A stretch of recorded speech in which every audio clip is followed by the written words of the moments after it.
So, as tradition would hold, I'm going to tell you really good jokes. What do you call a pirate who skips class? Captain Hooky. I'm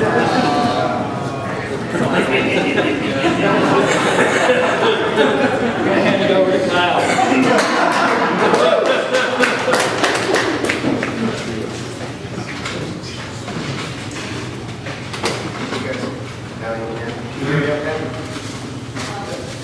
It's kind of echoey here, so I just want to make sure. And I also got feedback in Colorado that the voice was trailing off. You couldn't hear me. I just want to make sure everybody can hear me. If you have trouble hearing me, let me know. It's usually not a complaint I hear, but you know. So before I get started, I just wanted to say my name is Kyle Wilson. It's spelled Keel, but it's pronounced Kyle. There's been some confusion lately about that. I am a enterprise architect with the Shared Systems Group here at LNK. That means we kind of work in the corporate area, and basically we deal with things that are really important to you, like SharePoint, but more important than this stuff. And so that's what our group does. But before that, I've been here about 11 months. Before that, I spent 15 years as an Agile project manager, really as a developer and Agile project manager, leading development teams, leading development projects, and leading IT projects. Started working with Agile in 2001 when it became pretty apparent that the team that I was working on was going to fail in their effort, their waterfall effort. So, and then it just kind of grew there. I eventually became a Scrum Master in 2013. Helped build Agile teams. I've helped implement Agile organizations, and I'm doing that right now actually as part of the Shared Systems team, which is a really interesting challenge because instead of an application development team, it's an infrastructure team, and that brings with it all sorts of challenges that application development teams, it's different from application development, to say that. Like the sheer number of project tickets that need to be submitted, or issued. So today I'm going to talk about building your team, setting your team up for failure. Why is that? Because all teams should fail. All teams will fail at some point. But the goal is to set the team up so that it can fail successfully.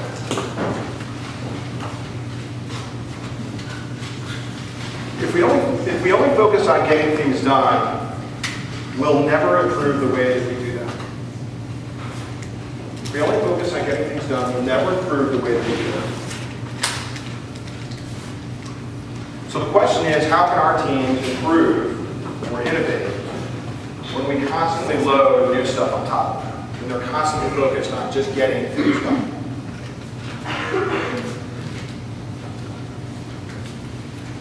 Your team is only going to improve if it's encouraged to do so. Does everybody encourage their team to improve? Does everybody want their team to improve? Or should we just...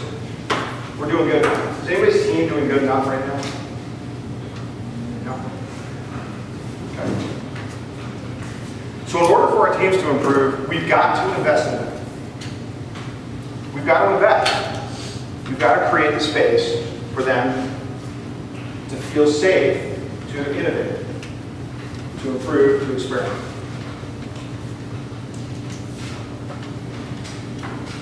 Whose workload has decreased recently? Anyone? I'm surprised not one. So, you know, what our experience has been here in LNK is that, you know, we get meetings, we get projects, we get documentation that we've got to write, testing. I assume that's similar to you guys. Audits. So, and we're constantly being asked to do what? Do more with less, right? Be more efficient. More efficient. And for us, the company's growth has been kind of a challenge too. Has anybody else felt that recently? The addition of Great Lakes or any other, the addition of Allen, has that created any new work for anybody? No one? Don't blank scared. Because that's been a huge load for our team.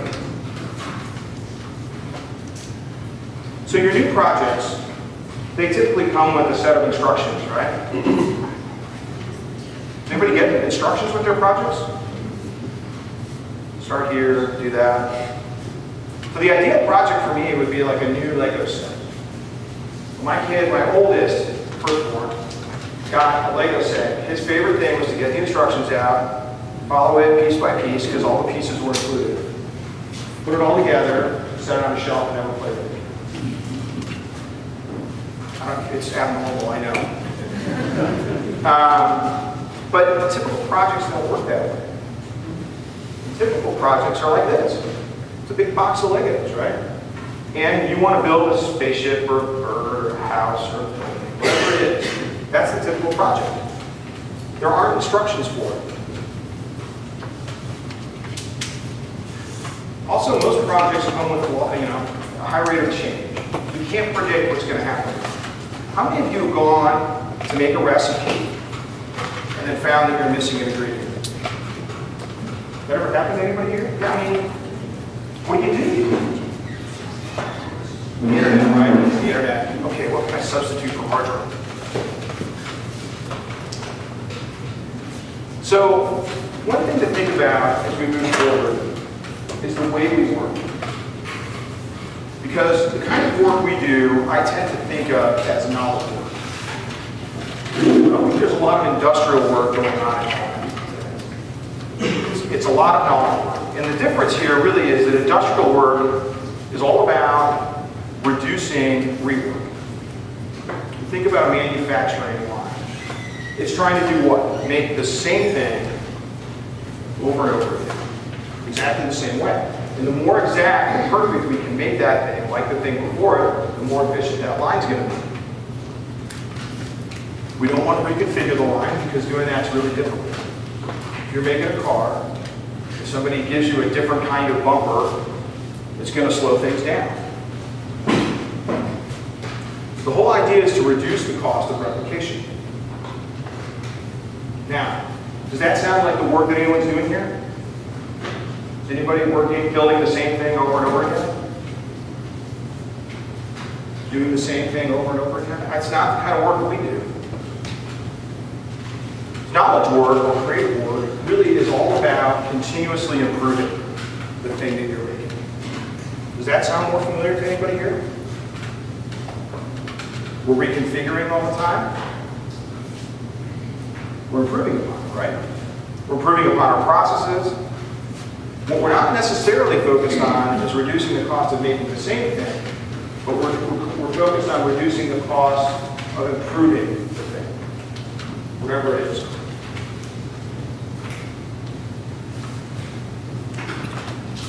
So when we think about software development, this is important. How many in here are working on software development projects or involved in a software development project? Okay. If you're not working on or involved in a software development project, you're using software as part of that. When we first started writing software back in the days before I was born, writing software was a matter of physical switches, tubes. Does anybody here work with cards? You ever punch cards? The cost of reconfiguration in that environment was high. I remember hearing a story about somebody who had their program all assembled, it was ready to go in, and they dropped their pile of cards. Imagine dropping your code all over the floor, it'd be crazy. Reconfiguring.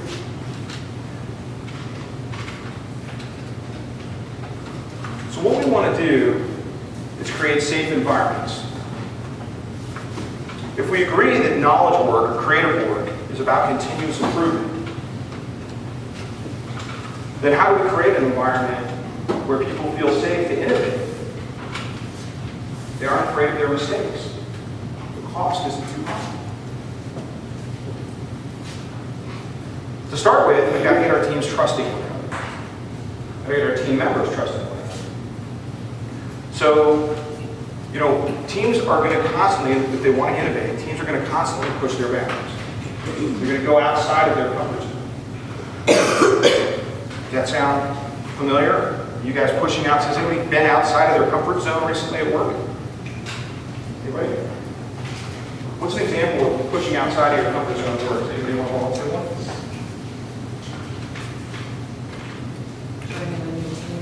Joining a new team, that's right. Yeah. It doesn't have to be very complicated. Yeah, trying to convince a bunch of infrastructure people that Agile is for them. That was tough. Your team members are going to appear ignorant at times. They're going to suggest things that may sound crazy. If they don't trust one another, I don't think they're going to do that. Because new ideas don't always make sense to everyone. And ultimately, in order for our teams to innovate, we've got to make sure that the cost of failure isn't high. If the cost of failure is too high, if they're going to be terribly embarrassed in front of their peers, if they're going to bring the customer website down, that's a big problem. So before we go on, I want to ask you guys just a really basic math question. You ready, guys? Okay.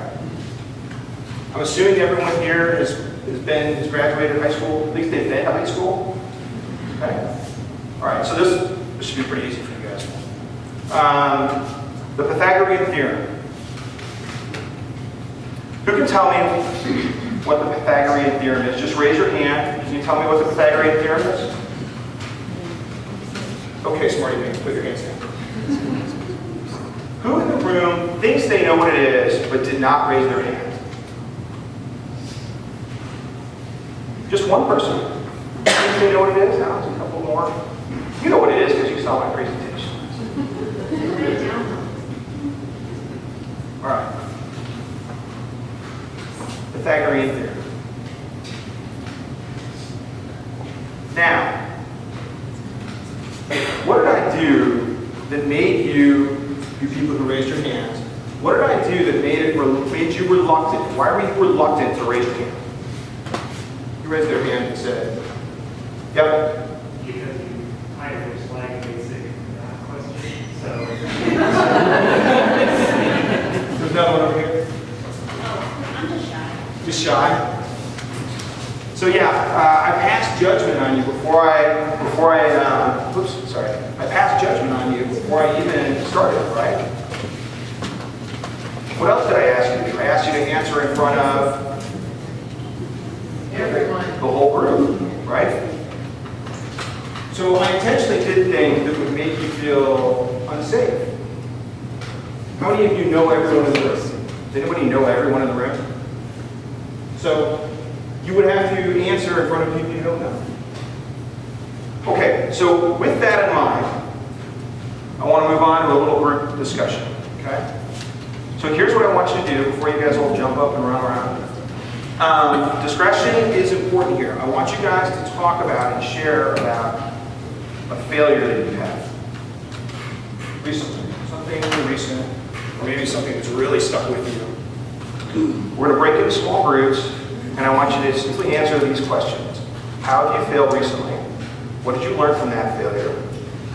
How does this failure tie into one or more of the Agile principles?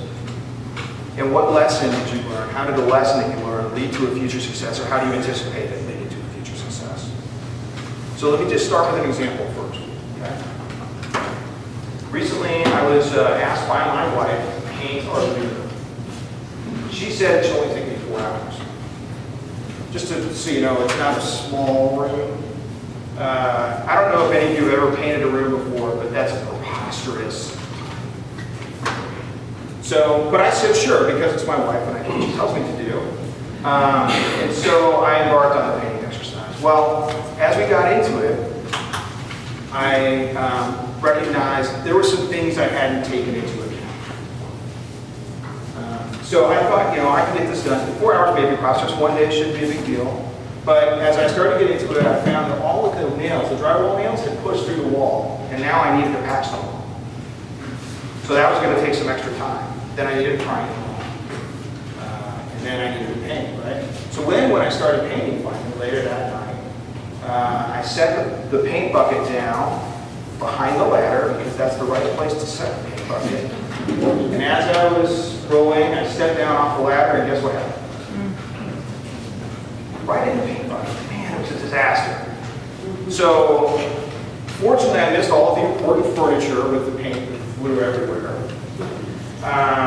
But we did end up with new carpet. So that was kind of a disaster. So that's a failure that I have at home. And I think then the question would be, what did I learn from that failure? Well, I learned to probably push back on my wife a little bit more when she recognized it's only going to take 4 hours to paint the room. I certainly learned never to set the paint bucket behind the ladder. What agile principles did I learn? Continuous excellence, technical details. Don't ever set the bucket behind the ladder. So that's using that lesson. I want you guys to break into small groups, 3 to 5 people. Just whoever's at your table or even somebody behind you. Break into a small group and let's answer these questions. How have you failed recently? What did you learn from that failure? Go ahead and break up. Break up.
of us experience failure at some level.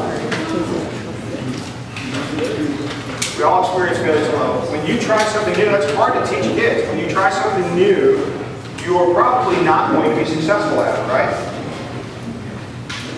That's hard. You know, I've got 4 kids. My oldest is like that. He never wants to try anything new. Firstborns can do that. He doesn't like to take risks. My youngest is a wild man. He doesn't ask before he starts going for it. You know? And so, you know, learning that it's okay to fail, that others have failed, talking about that failure can be difficult for people. So it's important. So with that in mind, in your discussions that you just had, who learned something that they would really like to share with this group here? Anybody feel that they learned something that was really neat, that was unexpected, they'd like to share? Be shy.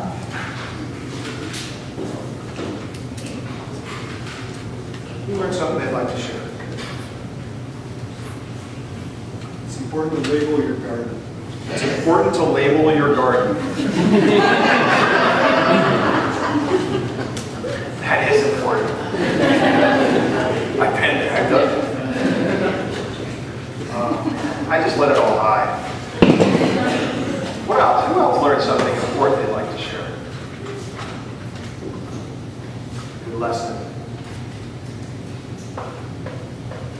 Yeah. I think in our group, we all said that we would benefit from asking more questions, not to doubt ourselves and asking questions, also to do the hard thing. Yeah? That's a great lesson. One more. Something you learned from your discussion. Unexpected. We all know. Yeah. Some of us lie. And it's okay, right? Okay. Good. So, thinking about these 2 approaches, our math question versus our small group discussion. We talked a little bit about how I judged you before I asked. I asked in front of everybody. I didn't prepare you, right? There was no hint that I was going to ask a math question before we started.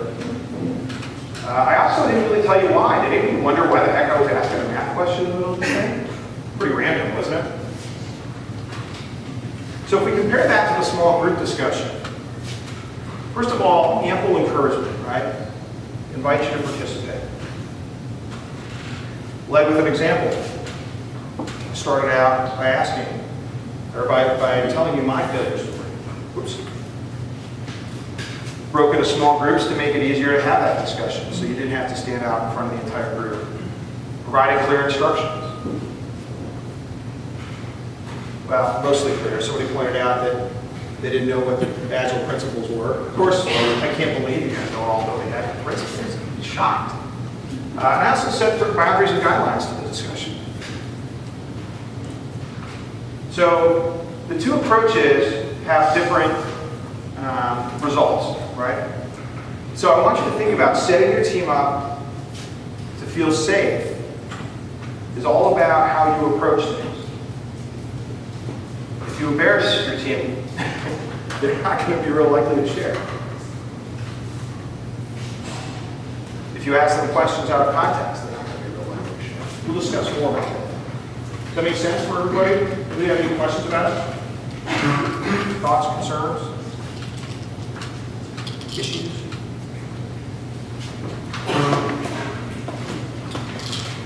So there are 3 major areas that I think we can all change in order to encourage innovation. 3 main areas. The first is focus. If you want to encourage change on your team, you need to give them the space to make that change. So we need to prioritize work. Kanban boards are a great way to prioritize work. Has anybody here used Kanban board before? You've done Scrum, you've used a Kanban board, even though you don't know it.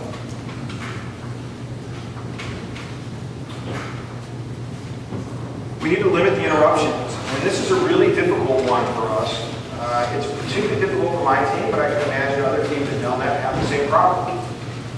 If you're focused on something, how do you limit interruptions? Limiting work in progress is a good way to do that. Making sure that as a manager, you don't bring new projects to a team or new issues to a team in the middle of the work that they're currently doing. One of the reasons that we use iterations and Scrum. We want to focus on what we're currently working on, not necessarily on what might come down the road. But as a manager, you can do a lot to protect your team from interruptions. And it's important because that allows them, it gives them the space to finish the work that they're starting on. It also helps to relieve them from all that pressure that they're feeling. The last one, and this one was a little bit of a, I don't know if it was a surprise to me, but it's to understand why. Understand the why of any task that's being given to you. Like the math discussion, if I just unleash it on you guys, then you won't understand why we're doing it. It may not make sense. It won't be bought in. So as we embark on tasks, make sure the whole team understands why we're doing it. This is really important to you. The other part of this why discussion, getting the team bought in, is be reactionary. And this can be a really difficult thing. If you are constantly reacting to all of these interruptions, you'll never get anything done. So managers who prioritize work, or Scrum Masters who prioritize work, or product owners who prioritize work, as you guys go through that process, make sure that we're not simply just reacting to somebody screaming loud. The best thing you can do for your team is to stand in front of that person who's demanding, I want it right now, and say, hold on. Focus. Second is encourage collaboration. So one of the key things I like to do is to pair people up, to get them working together, to share the burden, share the workload. But that also leads to this kind of team mentality where we succeed or we fail together as a team. The whole team is responsible for the failure or success. By approaching it as a team, you'll get a lot of great ideas about how to move on. People aren't washing their hands of whatever the idea is. They're invested in it. Has anybody ever sat in a meeting quietly and let a bad idea proceed forward? It's not my idea. If he wants to go for it, good luck. You know? When you bring everybody together and make the team responsible, everybody's striving. People are going to speak up and the end result will be better. People may speak up and say, hey, this is a really bad idea, and here's why. And that's okay. I think it's important also to provide training. If people are on the same page, they're going in the same direction through training, as a team, they'll be able to support one another. It's difficult to support. Is anybody, this is one of the biggest problems our team faced when I joined it 11 months ago. It's that we had something called SMEs. Does anybody know what SME is? What? Subject matter expert. Vista 7, that's Mark's system. Well, what happens if Mark goes out of town? He carries a pager with him. Nobody carries a pager. But you get the idea. They're going to get called while they're out of town. If he gets sick, what happens if Mark quits? Share the burden. Use training to help everybody understand. And I'm not just talking about like pair programming or cross-training. Sometimes you want your team, so for instance, we want to learn how to use Visual Studio better. We're going to have training for the whole team on how to use Visual Studio. That way the whole team will know how to use Visual Studio. You won't have one person who's an expert. And you should do it this way. They're all going to get it together. Also, face-to-face collaboration is really important. Sitting across from one another is great. But what do we do at LNK? We distribute our teams across the country, sometimes the world. So what's a good way to make sure that your teams can see each other?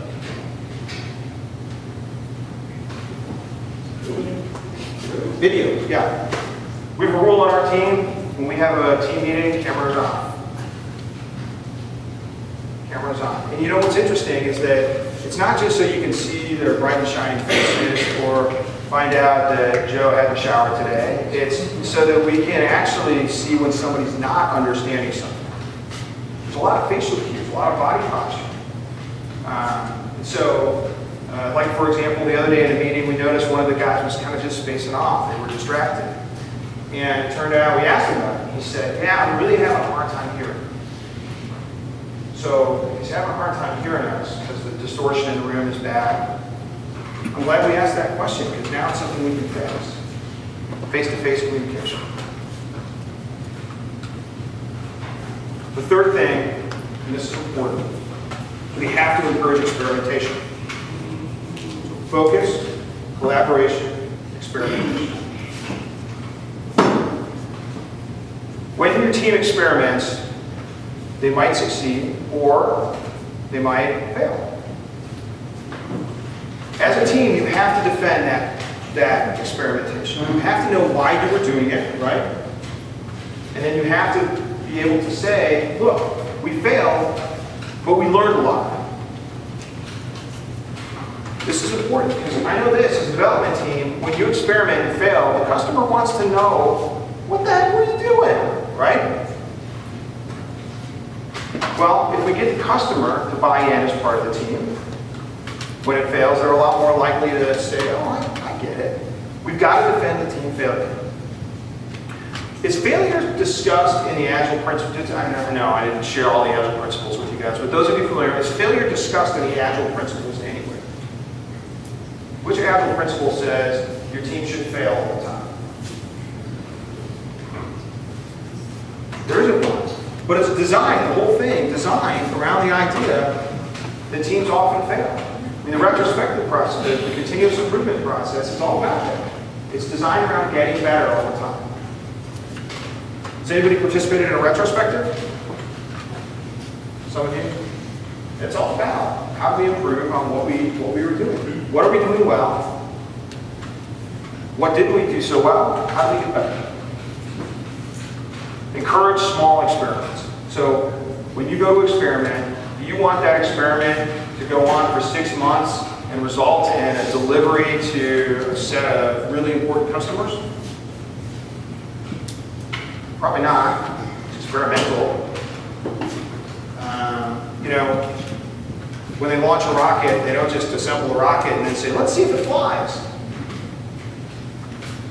What they do, it doesn't fly very well usually. So, we want to make sure that our experiments are low cost. And that cost comes really in 2 different ways. There's, monetary. We've experimented, we've failed, it cost us a lot of money, we bought some software, we invested months of time. So there's that. We want to make sure our experiments don't affect either our customers or our bottom lines disproportionately. So we got to be safe about it. But also there's an amount of time. Time is money. Experimentation that stretches out for a long period of time is dangerous. It's risky. So, is anybody familiar with the term time boxes? What's a time box? Basically, where you set a specific time limit